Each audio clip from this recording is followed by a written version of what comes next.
TTF, NBP, German Power and EUAs were all set up for a bullish reversal at the end of last week, but do be cautious because we don't believe that the bulls are actually able to pull through meaningfully. Hi, my name is Marcello Colax. I'm the managing director at Clever Markets, and today I'm going to walk you through the European energy charts for the week starting 28th of July 2025. So without any hesitation, let's have a quick look at the markets. But before we do that, of course, we need to do a little disclaimer. So nothing you see here is actual trading advice. It is just my humble opinions.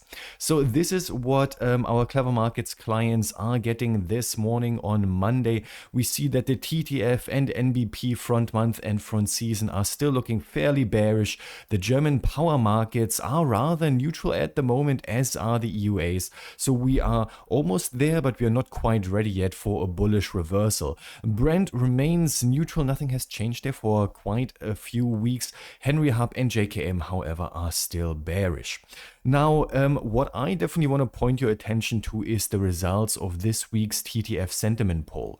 So we see here that last week, or like 2 weeks ago, we started the week more bearish. We had 51% of the market that was bearish inclined. This week, however, this Monday, we are starting out with nearly 46% bulls. This is a real reversal from what we saw previously, and that kind of makes sense. Last week we did see the market decline quite significantly, so it is only normal that some traders are now thinking the market might reverse higher, especially since last week ended with a bunch of potentially bullish reversal candles, although these setups are really weak. And even if we get somewhat of a bullish bounce, we still believe that the bears are ultimately still more likely to pull through. Now let's have a look at the charts themselves. Here we are looking at the TTF front month and the NBP front month, the TTF and NBP front season.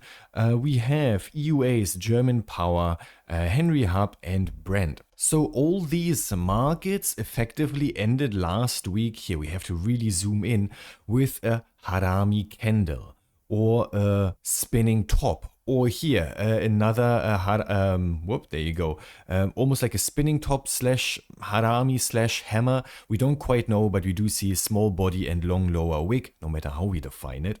We see harami slash spinning top and a hammer. So all these candles are showing us a potential bullish reversal. So here as well, EUAs, we had first this bullish harami cross, or it's part of like almost like a bullish harami candle pattern, and then the second candle is like a smaller harami, so that means it's a bullish harami candle. We have on the German power and we already pulled through bullish here, right to the 200-day exponential moving average.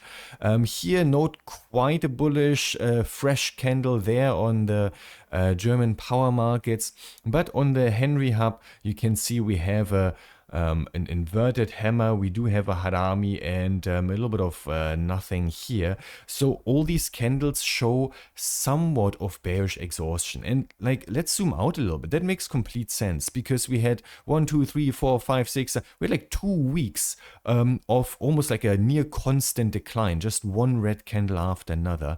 So it's only normal that the market at some point would be exhausted, at least towards the downside temporarily. Now the big question is this just a correction, or is it a big nothing burger at the end of last week? What's going to happen next? So for that, we'll just go through one chart after another, and of course we are starting with the TTF front month. So let's start looking at the daily chart immediately. There's not too much happening on the weekly chart right now. But what we are seeing here is that last Friday, we ended with this harami cross. Harami means we have a big red candle that's in alignment with the preceding downtrend. And within that, we have a smaller candle body that is fully engulfed by the preceding red candle. You can see the wicks don't matter. We are only interested in the candle body itself. So that's why this candle body is engulfed by this previous red And so this is usually called a harami. In our case, it's a harami cross because the second candle is a doji essentially. Okay, so how do we know that we will continue lower or we will break higher? So we would make it very, very simple. We simply take the lowest point of this 2 candle pattern, which currently is at 31.91, and we take the highest point of this 2 candle pattern, 33.2. We simply take this as a defining factor for this Monday morning. So please don't make a decision until something actually happens. So we know that this bullish setup is invalidated as soon as we start breaking or get a daily close below the 31.91. So what is the likelihood of the market actually continuing lower and ignoring this bullish setup? Well, for that, I want to look at the indicators. So on the daily chart, on the indicators, the first thing I'm looking at is the trend tool. So I'm looking at the 8 and 12 exponential moving averages. Both are still very strongly moving lower. So that's telling me, okay, so for now, the bears are in charge. Let's have a look at the momentum, because now we know from the trend tools that it is going down. Now we start looking at the momentum tools, the MACD, how strongly it's going down. And we still see that, okay, so we are below zero, that's bearish. We also see that the MACD line is below the signal line, that's also bearish. And we are still both pointing lower, bearish, and also as a result, the histogram is not showing us any sort of like bullish reversal. So momentum still bearish. Then we look at the DMI, and the DMI indicator consists of 3 lines. The white line is called the ADX, the average directional index. And if that line is moving higher and ideally above 20, so we're still far away from 20, we are at 14 right now. But as soon as we are hitting moving above 20, that means that the market is trending. So we are moving into a direction. Then the next question is, okay, in which direction are we going, up or down? Then we start looking at the red and the green line, the directional index plus and the directional index, sorry, minus. So red is bearish, green is bullish. And red above green simply means that the bears are currently making winning out. We are making more losses than we are making gains, and more so with every session. So for now, looking pretty bearish to me as well. Let's have a look at volume. So volume has been fairly strong, has been rising as the market was moving lower. So that's showing me that the market is aligned with bearishness overall. But as the Harami cross was forming, we don't see an increase in volume. So usually when we have a reversal candle, in this case a bullish reversal candle, we want to see like really high volume, something like this or this, right? Not happening. We are in line. If anything, last Friday's candle showed a little bit lower volume. So rising volume on the down leg, but no volume increase on the bullish pattern, also showing us probably bearish continuation. Now, let's have a look at the stochastic. So the stochastic oscillator is usually giving us like earlier warnings, but don't worry, we are in oversold territory right now, which does not mean that the market will reverse higher anytime soon. So moving into the extreme territory is not a bullish signal. It's simply showing us that a trend is going on. It's showing us that we are making new lows, which of course is the case in a downtrend.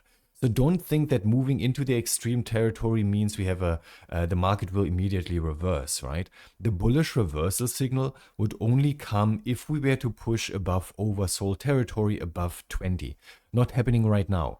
Yes, we did get a white line crossing above the orange line, so %K is crossing above %D, which is an early bullish indication, but hey, there's too many false signals. I mean, look at this, right? False signals left and right. Do we have here as well, right? We got a crossover here, but then the bullish signal comes only here. Or we've got a few crossovers here. So I always like to wait for a move above 20 for a little bit of a clearer signal. If you're so inclined, I mean, you can take it as a bullish signal. I wouldn't. So here overall, no bullish confirmation yet. So overall, this leaves us in a really strong position at the start of this week, right? Because first of all, let's assume we are neutral. We simply, or we are short already, we would simply align ourselves with the bearish view if we push below 31.91, which seems more likely, which is also our preferred case. Now, here's the thing. when are we wrong? When will this whole thing turn into a bullish corrective move? Well, above 33.2. The tools are not telling us that it should move higher anytime soon, but at least we know when we are wrong. And if we were wrong, then we would immediately start putting on Fibonacci retracement levels. So we put the 100 up there and the 0 down here. And look at that. As long as we remain below the 23.6% Fib retracement at 32.95, which is here, so it's still below this R1 essentially. I need to relabel those. Then we would only get a bullish signal above this, right? Or a bullish corrective signal. Above or anything until 38.2% Fib retracement at 33.59 is just a mild corrective move. And here you can see we're getting less and less certain. The deeper corrective moves might go to the 61.8% Fib retracement at a 34.63 euros per megawatt hour. We don't see it happening for now, so maybe like a shallower correction, if at all. And if we were to top out somewhere here, then kind of makes more sense for the market to correct lower or to continue lower eventually. So even with a corrective move higher, we are still rather bearish overall. Now let's have a look at the TTF front month hourly chart. So we are working with a very, very clearly drawn out channel, and this descending channel, as long as price remains within this descending channel, the downtrend is going to continue. So you can see what we are thinking, right? So yeah, maybe we start out a little bit stronger, maybe towards 33.2. But the market should top out there, which coincides with the peak here, which is also the channel resistance here.